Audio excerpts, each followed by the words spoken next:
Navsari railway સ્ટેશનના પૂર્વ વિભાગની અંદર એટલે કે જવાહર રેસ્ટોરન્ટથી જે 2 નંબરની ટિકિટ બારી છે ત્યાં સુધીના રસ્તા ઉપર ડિમોલિશન કરવામાં આવ્યું હતું. ડિમોલિશનના ઘણા વખત બાદ એ રસ્તો બન્યો છે, જે એક આનંદની વાત છે.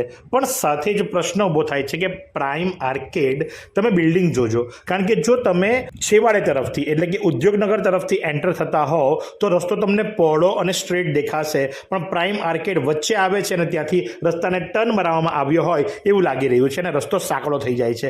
એટલું જ નહીં, પર્યાવરણ પ્રેમી દ્વારા રજૂઆત કરવામાં આવી હતી. આસોપાલવના વૃક્ષોનું નિકંદન ન કરવામાં આવે તે જાળવણી માટે રજૂઆત થઈ હતી. વૃક્ષો રહેવા દેવામાં આવ્યા છે, જે ખરેખર ખૂબ સારા લાગી રહ્યા છે. રસ્તો પહોળો થયો, રીકાર્પેટ થયો, પણ એ આસોપાલવના વૃક્ષો બાજુનું એક સાઈડ તરફનો એક પટ્ટો છોડી દેવામાં આવ્યો છે. એ રીકાર્પેટ નથી કરવામાં આવ્યો. કદાચ વરસાદના વાતાવરણના હિસાબે છોડી દેવામાં આવ્યો હોય તો વાંધો નહીં, પણ હવે વરસાદ પૂર્ણ થઈ ચૂક્યો છે તો એ પટ્ટો પણ આવરી લેવામાં આવે, જેથી કરી આખો રસ્તો પહોળો થઈ જાય, વ્યવસ્થિત થઈ જાય. કારણ કે પ્રાઇમ આર્કેડ પાસે આવી અને ટ્રાફિક જામ થશે, કારણ કે તમે જુઓ એ એંગલથી તો તમને ખબર પડશે કે આ બિલ્ડિંગ બચાવવા માટે રસ્તો સાંકડો કરી દેવામાં આવ્યો છે. તો એકને ગોળ અને એકને ખોળ શા માટે, જનતા પૂછે છે. ટ્રાફિક સમસ્યા હલ થશે ખરી? પ્રશ્નાર્થ.